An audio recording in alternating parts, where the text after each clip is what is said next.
Hello प्यारे बच्चों, आप लोग कैसे हैं? आशा है कि आप लोग ठीक ही होंगे और मेहनत से पढ़ते होंगे, क्योंकि एग्ज़ाम आप करीब आने वाला है। आप बिल्कुल लग जाइए और बिल्कुल जो है कि मेहनत कीजिए। और मैंने जो है कि आज हमने हमारी वित्त संस्था के चैप्टर 4 का, इकोनॉमिक का चैप्टर 4 का मैंने आज हमने ऑब्जेक्टिव और वित्त सब्जेक्टिव भी लाया है। ठीक है प्यारे बच्चों, इस वीडियो को जरूर देखें, क्योंकि ये बिहार बोर्ड के लिए बहुत ही इम्पोर्टेंट है। खास करके बिहार बोर्ड के जितने भी बच्चे हैं वह सभी के लिए बहुत इम्पोर्टेंट है। आइए आप इस वीडियो को, है ना, जो है कि देखते हैं और इसमें जो है कि सॉल्व करेंगे एक एक करके, ऑब्जेक्टिव प्लस और जो है कि सब्जेक्टिव दोनों जो है कि हम हल करेंगे। ये मेरा YouTube channel the study place को आप जरूर जो है कि शेयर कीजिए और इस वीडियो को दोस्तों तक जरूर पहुंचाएं, क्योंकि ये मेरा study place, the study place में जो है कि आपका हर एक टीचर अलग अलग जो है कि वीडियो लेके आते हैं। आज सब हर एक चीज़ कंटेंट आपको मिलेगा। आइए आप इस चैनल को जो है कि सब्सक्राइब जरूर करें और शेयर जरूर करें। आइए आप एक एक करके हम इस वीडियो को देखते हैं कि क्या है ना। पहला क्वेश्चन दिया गया है, प्रत्येक कर के अंतर्गत निम्न में से किसे शामिल किया गया है ना। प्रत्येक कर के अंतर्गत किसे शामिल किया गया है? क्या वह आयकर है या उत्पाद कर है या बिक्री कर है या इनमें से सभी है? इनमें से क्या है? सभी है। क्या बच्चों इसमें क्या हो सकता है? इसमें क्या हो सकता है?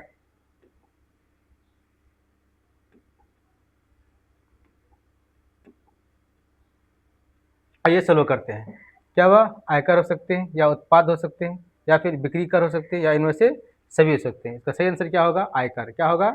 आयकर हो सकता है। और बिक्री, है ना, उत्पाद कर भी हो सकते हैं और बिक्री कर भी हो सकते हैं या इनमें से सभी। तो इसका सही आंसर क्या हो जाएगा? ए नंबर इसका सही आंसर हो जाएगा। ए नंबर क्या हो जाएगा? सही आंसर हो जाएगा। ठीक है, इसका दूसरा पॉइंट पढ़ते हैं। दूसरा क्वेश्चन, है ना, दूसरा क्वेश्चन है, शेयर बाजार की नियामक संस्था है। शेयर बाजार की नियामक संस्था कौन सा है? क्या वह SI DBI है, क्या वह SEBI है या RBI है या स्टॉक एक्सचेंज है ना। इसका सही आंसर क्या हो जाएगा? बी नंबर इसका सही आंसर हो जाएगा। बी नंबर से क्या हो जाएगा? सही आंसर हो जाएगा। शेयर बाजार की, है ना, नियामक संस्था जो है कि उसका सही आंसर क्या हो जाएगा? SEBI हो जाएगा। आंसर नंबर बी सही हो जाएगा। दूसरा है, तीसरा पॉइंट में है, भारत में कितनी राष्ट्रीयकृत बैंक है? भारत में कितनी राष्ट्रीयकृत बैंक है?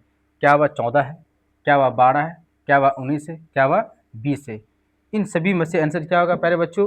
सही आंसर जरूर बताएं। क्या ए नंबर हो सकता है 14, या बी नंबर हो सकता है 12, या सी नंबर हो सकता है 19, या डी नंबर हो सकता है 20? इसका सही आंसर क्या हो जाएगा?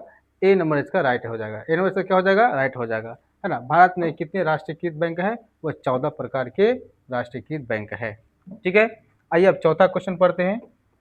चौथा क्वेश्चन में, गैर संस्थागत वित्तीय प्रदान करने वाला सबसे लोकप्रिय साधन क्या है? गैर संस्थागत वित्तीय प्रदान करने वाले सबसे लोकप्रिय संसाधन क्या है? ठीक है, साधन क्या है? संसाधन नहीं, साधन क्या है? क्या वह महाजन हो सकता है, क्या वह देसी बैंकर हो सकते हैं, या व्यापारी हो सकते हैं, या सहकारी बैंक हो सकते हैं? सहकारी बैंकर हो सकते हैं। तो इसका सही आंसर क्या हो जाएगा? महाजन। क्या हो जाएगा इसका सही आंसर? महाजन हो जाएगा। क्या हो जाएगा इसका सही आंसर? महाजन हो जाएंगे। ठीक है, आइए अब पांचवा पॉइंट पढ़ते हैं। इनमें से कौन सा संस्थागत वित्तीय संस्थागत है? इनमें से कौन सा संस्थागत वित्तीय संस्थागत है? यानी इनमें से कौन सा संस्थागत वित्तीय संस्थागत है? क्या वह व्यावसायिक बैंक हो सकता है, क्या वह महाजन हो सकते हैं, या सेठ साहूकार हो सकते हैं, या रिश्तेदार हो सकते हैं? रिश्तेदार हो सकते हैं। इससे पहले पहले वीडियो में आप लोग को बता दिए थे कि संस्थागत वित्तीय संस्थागत जो होती है इसमें से कौन हो सकता है। इसमें आप वीडियो, पहले वाला वीडियो में जो है कि आप देख सकते हैं कि इसमें आपको सही आंसर मिल जाएगा, तो उसको भी आप देख सकते हैं और यहाँ पर भी आप देख लीजिए कि सही आंसर क्या हो जाएगा। तो व्यावसायिक बैंक हो जाएगा, क्या क्या महाजन हो जाएगा, सेठ साहूकार हो जाएंगे, या रिश्तेदार हो जाएंगे? सही आंसर बताइए बच्चों, इसका क्या हो जाएगा? सही आंसर इसका क्या हो जाएगा, है ना? इसका सही आंसर हो जाएगा आपका, है ना, ए नंबर, व्यावसायिक बैंक। क्या हो जाएगा? व्यावसायिक बैंक इसका सही आंसर हो जाएगा। व्यावसायिक बैंक क्या हो जाएगा? इसका सही आंसर हो जाएंगे। ठीक है, अब आते हैं छठा पॉइंट में। वाणिज्यिक बैंकों का राष्ट्रीयकरण कब हुआ था? वाणिज्यिक बैंकों का राष्ट्रीयकरण कब हुआ था? क्या वह 1996 में हुआ था, या 1969 में हुआ था, या 1980 में हुआ था, या 1975 में हुआ था? क्या बच्चों इसका आंसर बताइए, सही क्या हो सकता है? इसका सही आंसर क्या हो जाएगा? बी नंबर इसका सही हो जाएगा। बी नंबर इसका क्या हो जाएंगे? सही हो जाएंगे। 1969 ईस्वी को जो है कि राष्ट्रीयकरण हुआ था, राष्ट्रीयकरण हुआ था। अब आइए आप, है ना, 7वीं क्वेश्चन को पढ़ते हैं। क्या है? भारत में करेंसी नोट कौन जारी करता है? करेंसी नोट कौन जारी करता है? यानी करेंसी नोट जो कागज का बना होता है ना, उसको हम करेंसी नोट बोलते हैं। कि वो कैसे, कौन जारी करता है? क्या वित्त मंत्रालय करेगा, या फिर प्रधानमंत्री करेंगे, या फिर रिजर्व बैंक ऑफ इंडिया करेंगे? आइए आप पढ़ते हैं। क्या वह वित्तीय संस्था विभाग करेगा, है ना, या वित्त विभाग करेंगे, या वाणिज्यिक बैंक करेंगे, या रिजर्व बैंक ऑफ इंडिया करेंगे, या इनमें से सभी? इनमें से सभी। क्या पढ़े बच्चों? इसका आंसर क्या होगा? इसका सही आंसर बताइए आप लोग। इसका सही आंसर हो जाएगा सी नंबर, आरबीआई करेंगे। कौन करेंगे? आरबीआई करेंगे। ठीक है, यानी सी नंबर इसका सही आंसर हो जाएगा। सी नंबर से क्या हो जाएगा? सही आंसर हो जाएंगे। सी नंबर, है ना, तो सी नंबर क्या हो जाएगा? सी हो जाएगा। आइए अब 8वां पॉइंट को पढ़ते हैं। भारतीय मुद्रा बाजार में किस प्रकार के ऋण का लेन देन होता है? ऋण का लेन देन होता है, ठीक है। क्या वह अल्पकाल के रूप में होगा, या दीर्घकाल, या फिर ए और बी दोनों, या इनमें से कोई नहीं? इनमें से कोई नहीं मतलब कहने का अर्थ हुआ भारतीय बाजार में जो है कि मुद्रा बाजार में जो किस प्रकार से लेन देन हो सकता है ना, वो दोनों रूप से हो सकता है। कौन सा? अल्पकाल के रूप में और दीर्घकाल के रूप में। इसका सही आंसर क्या होगा? ए और बी दोनों हो जाएंगे। ए और बी दोनों हो जाएंगे, है ना। इसका सही आंसर क्या हो जाएगा? सी नंबर इसका राइट आंसर हो जाएगा। सी नंबर क्या हो जाएगा? इसका सही आंसर हो जाएंगे, ठीक है। आइए अब 9वां पॉइंट पढ़ते हैं, है ना। 9वां पॉइंट क्या कहा है?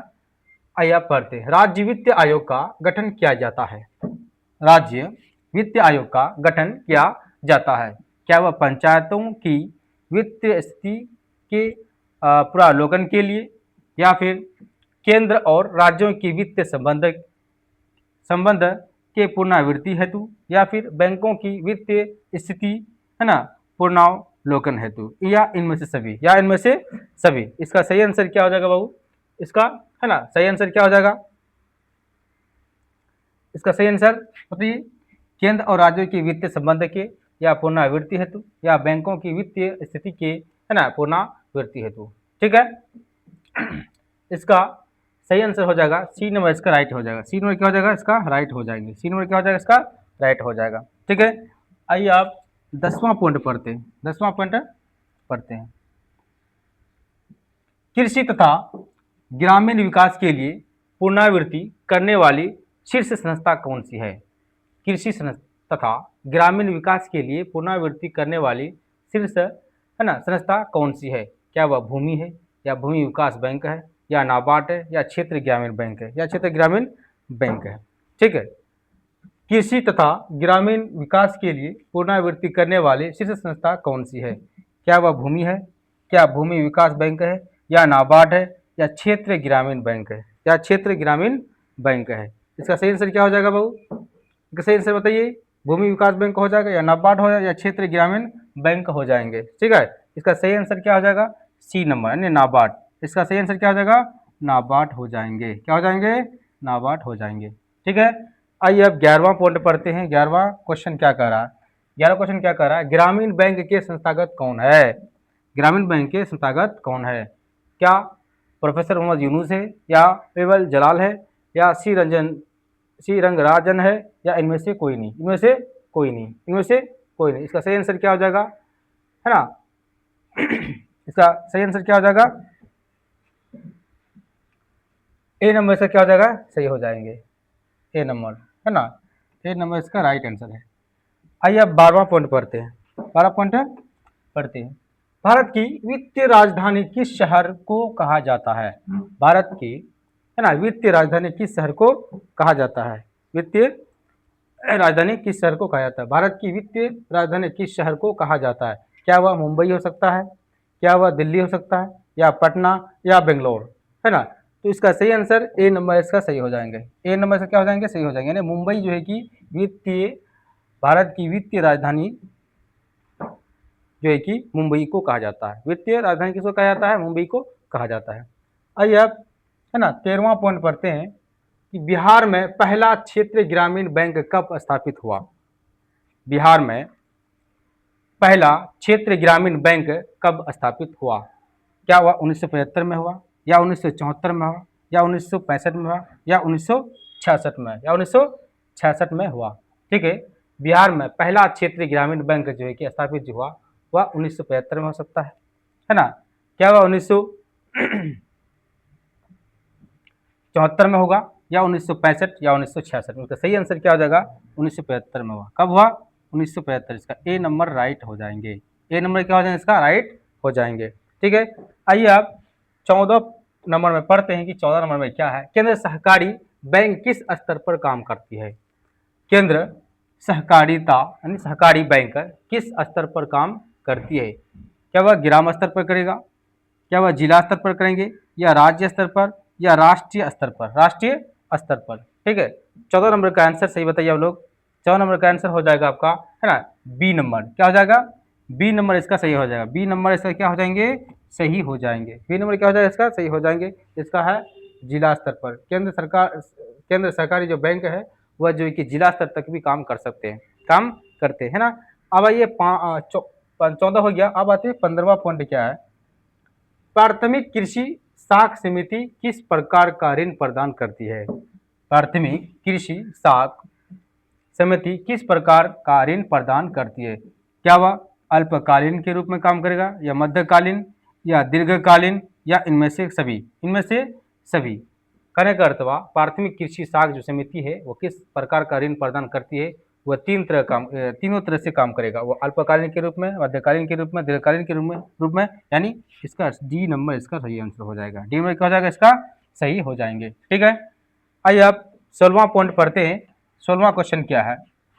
निम्न में से कौन सा खाता विशेष रूप से व्यापारियों के लिए है? व्यापारियों के लिए है। ठीक है, निम्न में से कौन सा खाता विशेष रूप से व्यापारियों के लिए है? क्या वह अस्थायी जमा है, या चालू जमा है ना, या फिर संचय जमा है, या इनमें से कोई नहीं? इनमें से कोई नहीं। प्यारे बच्चों इसका आंसर दीजिए। इसका सही आंसर क्या हो जाएगा? तो इसका सही आंसर क्या हो जाएगा? चालू जमा। खास करके कोई भी अकाउंट जो लेन देन के लिए जो होते हैं, जो अकाउंट खोला जाता है वह चालू जमा के लिए ही खोला जाता है। चालू जमा के लिए ही खोला जाता है, क्योंकि अगर वह अस्थायी बैंक करेगा तो वो लेन देन नहीं कर सकते हैं। संचय जमा कर तो इसमें भी दिक्कत हो जाएंगे। तो इसलिए चालू जमा यानी करेंट अकाउंट खोला जाता है ताकि वह लेन देन कर सके, लेन देन कर सके। आइए आप 16 पॉइंट तो हो गया। अब 17वां नंबर पढ़ते हैं। 17वां नंबर क्या है। भारत में मौद्रिक नीति का निर्धारण कौन करता है? भारत में भारत में भारत में मौद्रिक नीति का निर्धारण कौन करता है? क्या वह वित्तीय मंत्रालय हो सकता है, या वह भारतीय रिजर्व बैंक हो सकती है, या राज्य सरकार हो सकते हैं, या वित्तीय आयोग हो सकते हैं? वित्तीय आयोग हो सकते हैं। भारत में मौद्रिक नीति का निर्धारण कौन करता है? वित्तीय संस्था, वित्तीय मंत्रालय करेंगे, या भारतीय रिजर्व बैंक करेंगे, या राज्य सरकार करेंगे, या वित्तीय आयोग करेंगे? ठीक है, इसका सही आंसर क्या हो जाएगा बाबू? है ना, इसका सही आंसर हो जाएगा आपका भारतीय रिजर्व बैंक करेंगे। कौन करेगा? भारतीय रिजर्व बैंक करेंगे। इसका सही आंसर बी नंबर आपका सही हो जाएगा। बी नंबर से क्या हो जाएगा? सही हो जाएंगे। ठीक है, क्या ये वीडियो कैसा लगा आपको बच्चों? है ना, इस वीडियो को जो है कि जरूर शेयर करें, क्योंकि ये बिहार बोर्ड के लिए बहुत ही इंपॉर्टेंट है। और जिस बच्चों के पास अगर नहीं पहुंच रही है वीडियो, तो आप इस वीडियो को जरूर जो है कि शेयर करें, और मेरे चैनल द स्टडी प्लेस को जरूर सब्सक्राइब करें। ठीक है, आइए आप 18 पॉइंट पढ़ते हैं। निम्न में से कौन पूंजी बाजार का अंग है? निम्न में कौन पूंजी बाजार का अंग है? वह क्या प्रतिभूति बाजार है, क्या औद्योगिक बाजार है, या विकास है ना वित्तीय संस्था है, या इनमें से सभी? इनमें से सभी मतलब कहने के अर्थ हुआ निम्न में से पूंजी बाजार के रूप में कौन, पूंजी बाजार के लिए वो कौन अंग जो है कि वो सबसे बेस्ट रहेंगे?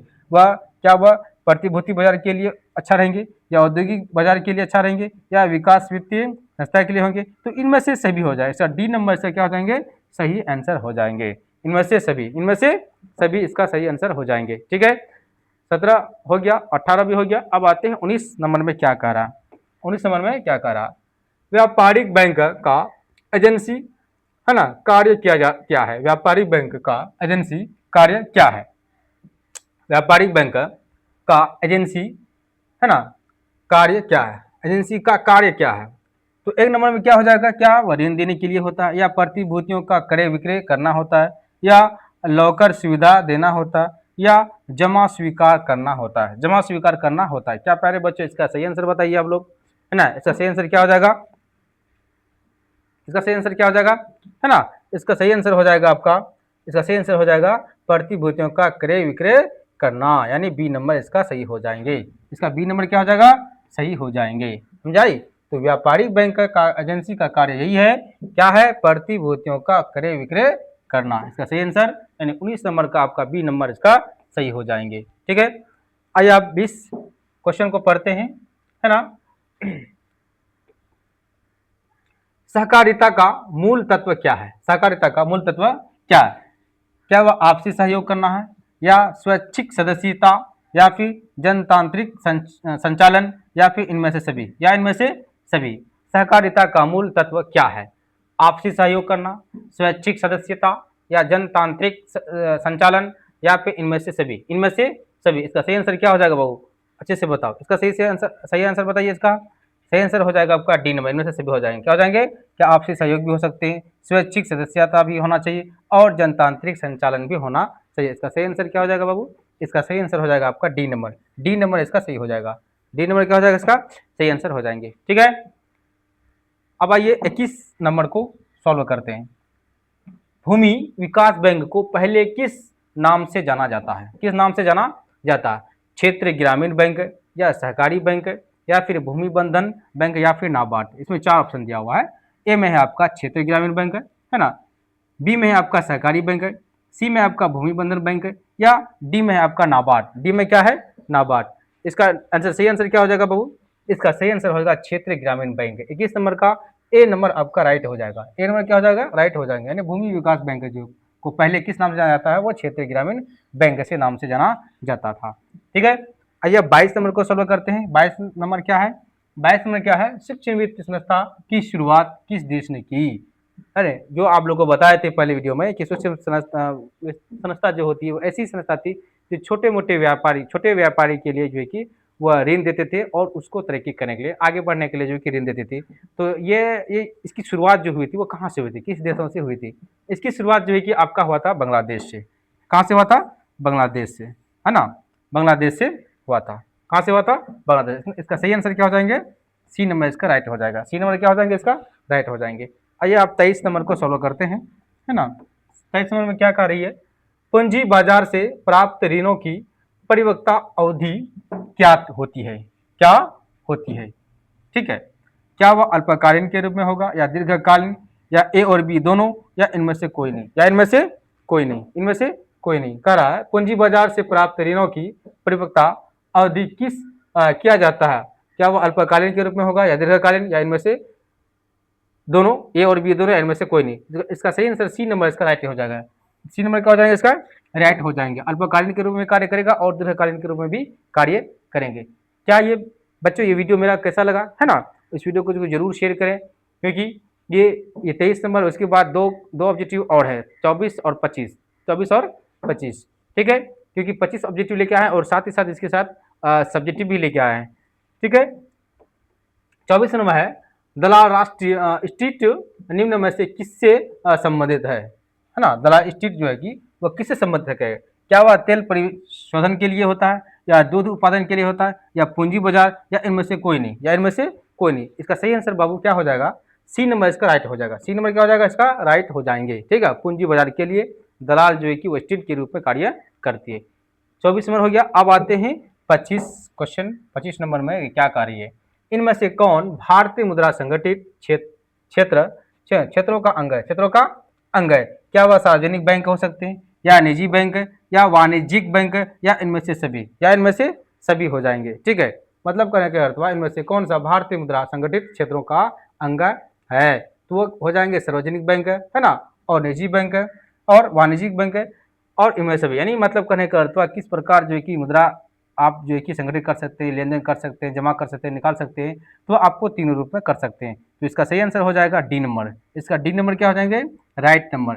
इसका जो है कि राइट आंसर हो जाएगा डी नंबर। ठीक है, ये आप लोगों को जो है कि ये 25 नंबर तक जो है कि ऑब्जेक्टिव लाए थे, समझे, और इसके बाद हम जो है कि सब्जेक्टिव लाएंगे। ठीक है, सब्जेक्टिव को सॉल्व करेंगे एक एक करके, ठीक है। क्या ये 25 में से आपका कितना नंबर आया है ना, आप जो है कि कमेंट बॉक्स में जो है कि जरूर शेयर करें कि 25 में से 25 आपका कितना सही सही जो है कि लाए, ठीक है। और इस वीडियो को जरूर जो है कि शेयर कीजिए, क्योंकि ये वीडियो उस लोगों तक पहुंचेगा जिसके पास पढ़ने की उस तरह का जो है कि तकनीकी सुविधा नहीं है उसके पास, वो जो है कि आसानी से इस वीडियो के माध्यम से जो है कि वो आसानी से उसको क्या मिल सकते, जो है कि आसानी से वह पढ़ सके और उसको नॉलेज मिल सके, ठीक है।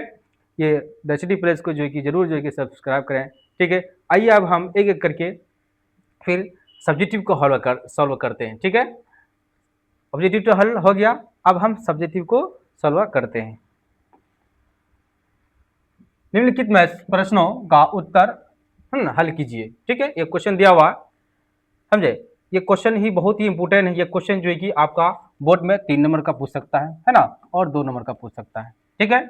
आइए आप पढ़ते हैं। वित्तीय संस्था से आप क्या समझते हैं? हमारे देश की संस्थाएं जो आर्थिक विकास के लिए उद्यम एवं व्यवसाय के है ना वित्तीय आवश्यकताओं को पूर्ति करता है, ऐसी संस्था को वित्तीय संस्था कहते हैं। वित्तीय संस्था कहते हैं, मतलब कहने का अर्थ हुआ हमारे देश के हमारे देश की संस्थाएं जो आर्थिक रूप से, किसके रूप में, आर्थिक रूप के रूप में विकास के लिए क्या करता है, साथ ही साथ उद्यम व्यवसाय के लिए, है ना, यानी उद्योग और व्यवसाय के लिए, व्यापार के लिए, और वित्तीय आवश्यकताओं को पूर्ति करती है, ठीक है। और पूर्ति करती है, साथ ही साथ क्या करती है, तो ऐसी संस्थाओं को क्या करती है, वित्तीय संस्था कहते हैं, समझा। यानी वह जो है कि वित्तीय संस्था जो है कि वो बैंक करती है, वो बैंक के रूप में कार्य करती है। और बैंक आप पिछले वीडियो में जो आप पढ़े ही होंगे कि बैंक, वित्तीय संस्था मतलब होता है बैंक, और बैंक कई तरह से हो सकते हैं, और बैंक जो है कि आपको कई प्रकार से ऋण देती है। क्यों? क्योंकि वो आपको आगे बढ़ाने के कार्य करती है, ठीक है, ठीक है। ये पहला क्वेश्चन का आंसर बाबू कैसा लगा, ठीक है। और आगे दूसरा क्वेश्चन को सॉल्व करते हैं कि दूसरा क्वेश्चन क्या है। दूसरा क्वेश्चन क्या है कि राज्य को वित्तीय संस्था को कितने भागों में बांटा जा सकता है, संक्षिप्त में वर्णन करें, ठीक है। उत्तर में है राज्य स्तर के वित्तीय संस्था को 2 प्रकार की, है ना, 2 प्रकार की जो है कि बांटा जा सकता है, राज्य स्तरीय वित्तीय संस्था को, है ना, 2 प्रकार की होती है, 2 प्रकार की होती है। पहला है संस्थागत, दूसरा है गैर संस्थागत, ठीक है। और इसमें से जो कि संस्थागत में क्या क्या आ जाएगा पता है आपका, आ जाएगा सहकारी बैंक, उसके बाद प्राथमिक सहकारी बैंक, है ना, उसके बाद भूमि विकास बैंक, उसके बाद क्या आ जाएंगे व्यावसायिक बैंक, उसके बाद क्षेत्र बैंक, उसके बाद नाबार्ड एवं अन्य, है ना। क्योंकि इसका आंसर जो है कि 1 नंबर का, ये 1 नंबर का, ये 1 नंबर का जो है कि ये कितना ऑप्शन हो जाएगा, है ना। पहला हो जाएगा सहकारी बैंक, उसके बाद प्राथमिक समितियां हो जाएंगे, उसके बाद हो जाएंगे भूमि विकास बैंक हो जाएंगे, समझे, उसके व्यावसायिक बैंक हो जाएंगे, उसके बाद क्षेत्रीय बैंक, उसके बाद नाबार्ड आ जाएंगे, सब क्या हो जाएंगे, नाबार्ड आ जाएंगे, ठीक है। तो इसके अनुसार जो है कि हम अलग अलग जो है कि बांट सकते हैं। उसका दूसरा में है गैर संस्थागत, उसमें क्या है गैर संस्थागत में क्या आ जाएंगे, महाजन आ जाएंगे, शेर साहूकार हो जाएंगे, व्यापार हो जाएंगे, और रिश्तेदार हो जाएंगे, और जो है कि अन्य अन्य व्यक्ति हो सकते हैं, ठीक है। तो गैर संस्थागत में क्या आ जाएंगे, महाजन, शेर साहूकार, व्यापार, रिश्तेदार और अन्य। तो ये समझ में आ गया बच्चों। तो राज्यों को वित्तीय संस्था को हम 2 भागों में बांट सकते हैं, पहला है संस्थागत, दूसरा है गैर संस्थागत। तो संस्थागत में क्या क्या आ जाएंगी, सहकारी बैंक आ जाएंगी, प्राथमिक सहकारी समिति आ जाएंगी, उसके बाद भूमि विकास बैंक आ जाएगा, उसके व्यावसायिक बैंक आ जाएगा, उसके बाद क्षेत्र बैंक आ जाएंगे, उसके बाद आ जाएगा नाबार्ड एवं अन्य। दूसरा नंबर पे है गैर संस्थागत में क्या आ जाएंगे, महाजन आ जाएंगे, शेर साहूकार आ जाएंगे, व्यापार आ जाएंगे, रिश्तेदार आ जाएंगे एवं अन्य आ जाएंगे, ठीक है। ये इसका सही आंसर है। आप तीसरा क्वेश्चन को सॉल्व करते हैं। तीसरा क्वेश्चन क्या करिए, किसानों को साख अथवा ऋण की, है ना, आवश्यकता क्यों होती है, किसानों को साख एवं ऋण की आवश्यकता क्यों होती है, मतलब किसानों को जो है कि पैसे की जरूरत क्यों पड़ती है। आप सभी जानते हैं कि किसान जो है कि उसके पास ज़्यादा धन नहीं कमा सकता है, क्योंकि वह इतना कमा सकता है कि वह एक खेती करने के लिए दूसरी पूंजी जो है कि दूसरी खेती करने के लिए वो पूंजी जुटाना पड़ता है।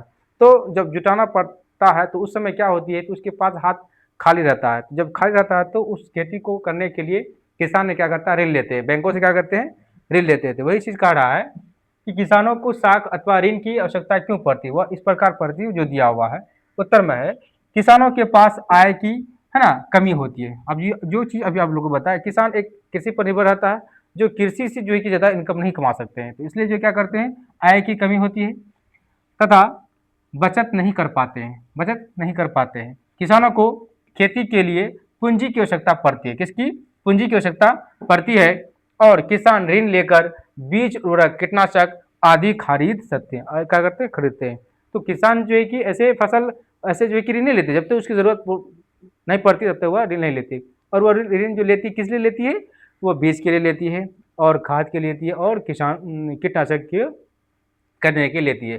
इस वजह से उसको जो किसानों को क्या करना पड़ता है? ऋण लेना पड़ता है बैंकों से। क्या बच्चों ये कैसा लगा वीडियो? है ना, ये वीडियो बहुत ही इंपॉर्टेंट है ना, इसको आप जो है कि जरूर जो है कि देखिए। आइए आप तीसरा पॉइंट हो गया। अब आइए चौथा क्वेश्चन को हम सॉल्व करते हैं। चौथा क्वेश्चन क्या है? व्यावसायिक बैंक कितने प्रकार की जमा राशि स्वीकार करती है? संक्षिप्त में वर्णन करें। समझे? व्यावसायिक बैंक जमा राशि 4 प्रकार से स्वीकार करते हैं। कितना प्रकार बाबू? 4 प्रकार से। कितना?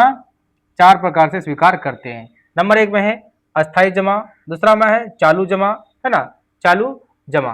ठीक है, इस दोनों को हम सॉल्व करते हैं, फिर तीसरा और चौथा को हम पढ़ेंगे आगे। ठीक है, अस्थायी जमा में क्या होती है? खाते में एक निश्चित अवधि जैसे 1 वर्ष या उससे अधिक राशि जमा किया जाता है। इस अवधि के अंदर साधारणतः रुपया नहीं निकाल सकते हैं, नहीं निकाला जा सकता, निकाला जा सकता है। किसके तहत? अस्थायी जमा। जो आप लोग को पहले वाला वीडियो में बताए थे कि अस्थायी जमा क्या होती है।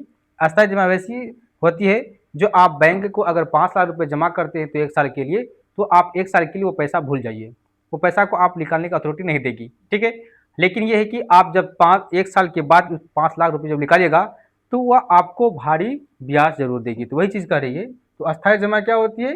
खाते में एक निश्चित अवधि जैसे 1 वर्ष के लिए आप जमा कर दिए, ठीक है, और उस रुपया को आप नहीं निकाल सकते। जब आप समय अवधि जो दिए हैं 1 साल के बाद ही वो आप उस रुपया को निकाल सकते हैं। जब आप उस रुपया को जब निकालने जाएंगे तो बैंक आपको क्या देगी?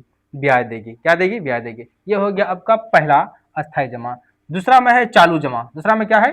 चालू जमा। चालू जमा खाता में जमा करने वाला अपना इच्छा अनुसार रुपया निकाला जा सकता है और जमा भी कर सकता है। ये हो गया आपका, है ना, चालू जमा। क्या हो जाएंगे? चालू जमा, जिसको हम करेंट डिपॉजिट बोलते हैं। ठीक है, ये वैसी जो खाता होती है जो आप अपना मर्जी से पैसा डाल सकते हैं और अपना मर्जी से आप निकाल सकते, इसमें कोई रुकावट नहीं है। जैसे अस्थायी जमा होता है, अस्थायी जमा की तरह ये नहीं होता है। ठीक है, क्या बच्चों ये समझ में आ गया ना? अस्थायी जमा और चालू जमा समझ में आ गया, है ना? ये बहुत ही इंपॉर्टेंट क्वेश्चन है। ये क्या है ना, बहुत ही क्या है, इंपॉर्टेंट क्वेश्चन है। इसको जो है कि जरूर आप लोग नोट बना लीजिएगा, क्योंकि बोर्ड में जो है कि पूछने की संभावना बनी रहती है। और ये 5 नंबर का पूछेगा। कितना नंबर का पूछेगा? 5 नंबर का पूछेगा। ठीक है, तो हमने बताया कितना कि व्यावसायिक बैंक कितने प्रकार की जमा राशि स्वीकार करती है। तो आंसर में बताया आपको, व्यावसायिक बैंक 4 प्रकार के, कितना प्रकार की यहाँ पे लिखा हुआ है, 4 प्रकार की, है ना, स्वीकार करते हैं। तो 2 आपका हो गया अस्थायी जमा और पहला हो गया अस्थायी जमा, दूसरा हो गया चालू जमा। अब इसका तीसरा और चौथा देखते हैं। तीसरा और चौथा देखते हैं। ठीक है, तीसरा में आपका है क्या है? संचय जमा। तीसरा में क्या है इसका? संचय जमा। इसको आप इस तरह भी लिख सकते हैं। इस प्रकार के खाते में रुपया जमा करने वाला जब चाहे रुपया जमा कर सकता है, किंतु रुपया निकालने वाला एक अधिकार सीमित रहता है। वह भी एक निश्चित रकम से अधिक नहीं निकाल सकते हैं। लेकिन इसमें चेक की सुविधा भी प्रदान करती है। किसमें बाबू? संचय जमा में। संचय जमा का मतलब यह हुआ कि आप अपने मन से जो है कि, है ना, खाते में रुपया जमा कर सकते हैं, लेकिन आप जब निकालने जाइएगा तो आपको शर्त लगा देगा। शर्त ये लगा देगा कि मान लीजिए आप 1 लाख रुपए अकाउंट में जमा किए, तो आपको बैंक कुछ रुपये निकालने की इजाजत देगी। जैसे मान लीजिए 1 लाख में 40,000 रुपये ही आप निकाल सकते हैं, आप ज़्यादा रुपया वहां से निकाल नहीं सकते हैं। ठीक है, वह सीमित कर दिया जाता है। क्या कहता है? सीमित कर दिया जाता है। ठीक है, लेकिन यह है कि आप इसका जो है कि रुपया जो है कि आप चेक के माध्यम से निकाल सकते हैं। चेक के माध्यम से आप निकाल सकते हैं। ठीक है, आइए आप इसी का चौथा पॉइंट पढ़ते हैं, है ना। पहला पॉइंट आ गया, तीसरा पॉइंट, दूसरा पॉइंट ये था, तीसरा पॉइंट ये। पहला पॉइंट में आपका अस्थायी बोले, दूसरा पॉइंट आपका चालू जमा बोले, तीसरा में संचय जमा, है ना। अब आते हैं चौथा पॉइंट, इसका क्या है? चौथा में आके आवर्ती जमा। क्या बोलते हैं इसको? आवर्ती जमा, है ना, ये इस तरह भी लिख सकते हैं। इस प्रकार के खाते में व्यावसायिक बैंक साधारणतः अपने ग्राहकों से प्रति माह एक निश्चित रकम जमा के रूप में एक निश्चित अवधि जैसे 60 माह से 72 माह के लिए ग्रहण करता है। इसके बाद एक निश्चित रकम भी देता है। इसी प्रकार का एक अन्य जमा संचय समाधि जमा भी कहते हैं, जो अभी कहते हैं। मतलब कहने का अर्थ हुआ ये इस बैंक के इस प्रकार के जो है कि जमा में क्या करेगा, इस प्रकार के जमा में जो है कि व्यावसायिक बैंक साधारण अपने ग्राहकों से है ना प्रतिमाह है ना एक निश्चित रकम जमा के रूप में एक निश्चित अवधि जैसे 60 महीना के लिए ले लेगा और 72 महीना के लिए भी ले लेगा, ग्रहण करता है। ठीक है, उसके बाद वह निश्चित रकम फिर देता है, फिर उसके बाद क्या करता है, फिर वो निश्चित रकम भी देता है। और एक अन्य जमा संचय समाधि के जमा भी कहते हैं। बात समझ, इस यानी आवर्ती जमा को हम क्या बोलते हैं, समाधि जमा भी हम कह सकते हैं। तो इस प्रकार जो है कि इस आवर्ती जमा में जो कि 60 महीना से लेकर 72 माह के लिए जो कि रुपया क्या करते हैं, ग्रहण कर सकते हैं। ठीक है, आइए आप दूसरा क्वेश्चन को, आने वाले क्वेश्चन क्या है, क्वेश्चन नंबर 5। क्वेश्चन नंबर क्या है, 5। सहकारिता से आप क्या समझते हैं, सहकारिता से आप क्या समझते हैं। सहकारिता का अर्थ है एक साथ मिलकर कार्य करना, जिसके द्वारा दो या दो से अधिक व्यक्ति सुरक्षा पूर्वक मिलकर समान स्तर पर आर्थिक हितों की वृद्धि करते हैं, उसे सहकारिता कहते हैं, उसे सहकारिता कहते हैं। बात सुनाइए बच्चों, सहकारिता से आप क्या समझते हैं, तो उत्तर में है सहकारिता का अर्थ है कि एक साथ मिलकर कार्य करना, जिसके द्वारा दो से अधिक व्यक्ति सुरक्षा पूर्वक मिलकर समान स्तर पर आर्थिक हितों की वृद्धि करते हैं, उसे हम क्या बोलेंगे, बाबू, सहकारिता कहते हैं, उसे क्या बोलेंगे, सहकारिता कहते हैं। ठीक है, आइए आप छठा क्वेश्चन को सॉल्व करते हैं कि छठा नंबर में क्वेश्चन क्या कर रही है। छठा नंबर में है स्वयं सहायता समूह से आप क्या समझते हैं। स्वयं सहायता समूह से आप क्या समझते हैं। स्वयं सहायता समूह वास्तव में ग्रामीण क्षेत्रों में 15 से 20 व्यक्ति किसमें होता है, शामिल होते हैं। इसमें 15 से 20 व्यक्ति एक साथ अनौपचारिक समूह होता है, जो अपने बचत तथा बैंकों से लघु ऋण लेकर अपने सदस्य को है ना पारिवारिक जरूरत को पूरा करते हैं और विकास की गतिविधियां चलकर गांव की विकास और महिला सशक्तिकरण में योगदान करते हैं। मतलब कहना क्या अर्थ हुआ, ये जो संचय स्वयं सहायता जो समूह जो बैंक है ना, जो आयकर है, ये जो है कि कैसे लोगों को कैसे मतलब जो कि हेल्प करते हैं, समझे। यह एक किसके लिए, खास करके ये आपका ग्रामीण क्षेत्रों के लिए, और इसमें शामिल होने वाले जो व्यक्ति होते हैं 15 से 20 व्यक्ति। जैसे मान लीजिए अभी जो है कि ग्रुप वाला सिस्टम चल रहा ना, चलता है ना जी गाँव में, तो वही सेम ये भी है। सेम क्या है, इसी तरह होती है, जो 15 से 20 व्यक्ति जमा होती है और उसमें जो है कि अनुचार रूप से बैंकों द्वारा बचत के रूप में कार्य करते हैं, और उसमें जो है कि लघु ऋण लेकर बड़े ऋण लेकर के अपने सदस्य को पारिवारिक के रूप में क्या करते हैं, चलाते हैं, अपने परिवार को क्या करते हैं, संभालते हैं, या फिर कोई इस पैसे से जो है कि व्यापार कर लेते हैं। ठीक है बच्चों, ये आपका स्वयं सहायता समूह का एक उदाहरण आपको बताया, ये आंसर सही आंसर है। ठीक है, आइए आप पढ़ते हैं 7वां क्वेश्चन क्या कह रही है। 7वां क्वेश्चन में है भारत में सहकारिता की शुरुआत किस प्रकार हुई है। वर्ष नहीं, किस प्रकार हुई।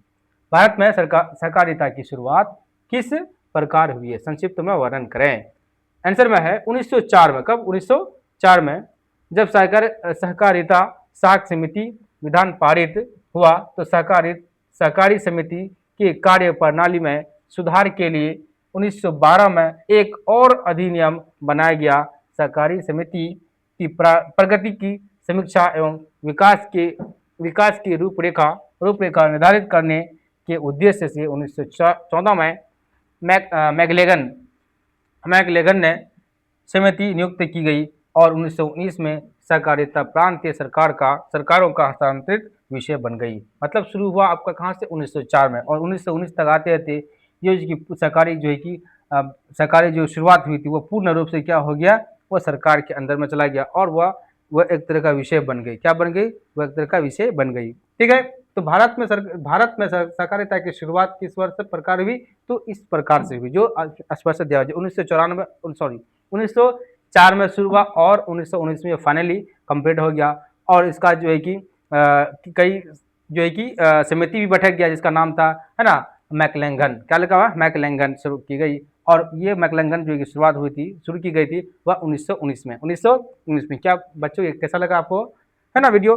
ठीक है, इसी तरह बनाए रहे हमारे चैनल को जो है कि जरूर शेयर करें, क्योंकि ये मेरा द स्टडी प्लेस को जरूर जो है कि सब्सक्राइब करें। ठीक है, और लाइक करें और कमेंट करें, क्योंकि आपसे ही है ना हम लोग निर्भर रहेंगे। और ख़ास करके ये वीडियो को जो है कि अपने रिश्तेदार, अपने दोस्त यार को जरूर भेजें, क्योंकि इसी के माध्यम से वो पढ़ सकेंगे। क्या हो सकेंगे? पढ़ सकेंगे घर बैठे बैठे। ठीक है, आइए अब 8वां क्वेश्चन को सॉल्व करते हैं। सूक्ष्म वित्तीय योजना को परिभाषित करें। सूक्ष्म योजना को परिभाषित करें। जो आप लोग को पहले बताए थे, सूक्ष्म जो वित्तीय योजना जो लाई गई थी वो कौन लाया गया था और ये किसके लिए था? आप सभी जानते हैं कि पिछला वीडियो में डाला हुआ कि एक ऐसी संस्था है, एक ऐसी जो है कि योजना थी जो छोटे परिवारों के लिए यानी छोटे व्यापारियों के लिए था और उसको आगे बढ़ाने के लिए इसका योगदान बहुत अच्छा रहा। ठीक है, खास करके ये योगदान देने वाला जो व्यक्ति था वो प्रोफेसर मोहम्मद यूनुस था, जो बांग्लादेश के निवासी थे। उसके बारे में फिर जानते हैं कि ये होता क्या है। ठीक है, सूक्ष्म वित्त योजना के द्वारा गांव, कस्बा या जिला में गरीब परिवारों की है ना सहायता समूह से जोड़कर ऋण मुहैया कराया जाता है। बात समझ? मतलब सूक्ष्म वित्त योजना के द्वारा गांव और कस्बों या जिला में गरीब परिवार, किसके लिए बाबू? गरीब परिवार के लिए सहायता देता है, यानी सहायता देता है और उसे जोड़कर क्या करते हैं? ऋण मुहैया कराती है। यानी जो मतलब इस बैंक के तहत कहने का अर्थ हुआ छोटे छोटे जो आदमी होते, जो व्यापारी होते हैं वो आगे कैसे बढ़े, वो छोटे ऋण लेकर के जो कि आगे बढ़ सकते हैं। इसलिए जो कि इस प्रकार की योजना बनाई गई जिसका नाम था सूक्ष्म वित्तीय योजना। बस समझिए बच्चों, ये आंसर दिया हुआ है, आंसर दिया हुआ है। इसको आप बोर्ड में जो कि 3 नंबर पूछ सकते, 2 नंबर पूछ सकते हैं और 3 नंबर का भी पूछ सकते हैं। ठीक है, पूछ सकते हैं। आइए आप 9वां क्वेश्चन सॉल्व करते हैं कि क्या है। व्यापारी बैंक की एजेंसी संबंधी कार्य बताएं। व्यापारी बैंक के एजेंसी संबंधी कार्य निम्न है। चेक, नंबर 1 में है आपका चेक बिल के ड्राफ्ट का है ना संकलन। नंबर बी में है ब्याज तथा लाभांश का संकलन और वितरण। नंबर सी में है ब्याज ऋण की बीमे की किस्त का भुगतान। नंबर 4 में है यानी डी में है प्रतिभूतियों का क्रय विक्रय। और नंबर ई में है ड्राफ्ट तथा डाक द्वारा कोष का हस्तांतरण करना। ये 4 यानी मतलब जो कि 5 प्रकार का जो है कि हम इसको व्यापारी बैंक एजेंसी जो है कि संबंधी कार्य करते हैं, जो इस प्रकार दिया हुआ है। ठीक है, आइए आप 10वां क्वेश्चन को सोल्व करते हैं कि क्या है। 10वां नंबर में क्या करिए, 10वां नंबर करिए कि वित्तीय संस्थाओं का क्या कार्य है। वित्तीय संस्थाओं का क्या कार्य है? तो वित्तीय संस्थाओं का आर्थिक है ना विकास के लिए उद्यम एवं व्यावसायिक वित्तीय आवश्यकताओं को पूर्ति करती है।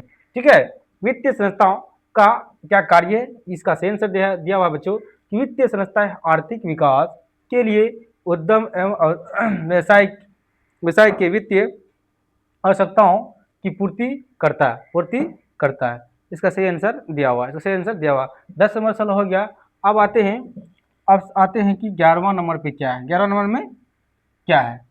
कॉर बैंकिंग प्रणाली से आपका क्या अभिप्राय है? कॉर बैंकिंग के क्या उपयोगिता है इसके बारे में जानें। कॉर बैंकिंग प्रणाली एक संकेत से एक व्यक्ति दूर उपस्थित दूसरे व्यक्ति को उसी बैंक के माध्यम से पैसा का हस्तांतरण करना कॉर बैंकिंग प्रणाली कहते हैं। कॉर बैंकिंग प्रणाली कहते हैं। बात समझ? मतलब कहने के अर्थ हुआ एक संकेत से एक व्यक्ति दूर उपस्थित दूसरे व्यक्ति को उसी बैंक के माध्यम से पैसा का हस्तांतरण करना उसे कॉर बैंकिंग प्रणाली कहते हैं। ये था आपका है ना 11वां नंबर क्वेश्चन, जो इस वीडियो में हमने ऑब्जेक्टिव प्लस है ना ऑब्जेक्टिव और सब्जेक्टिव मैंने लाया है ना। क्या बच्चों ये वीडियो मेरा कैसा लगा? ठीक है, और इस वीडियो को जो है कि ज़रूर शेयर करें और मेरा स्टडी प्लेस को जो है कि सब्सक्राइब करें और इस वीडियो को ज़रूर जो है कि शेयर करें अपने दोस्त यार फैमिली को, क्योंकि इस वीडियो के माध्यम से उसे आसानी से इसकी सुविधा उसे मिल जाए।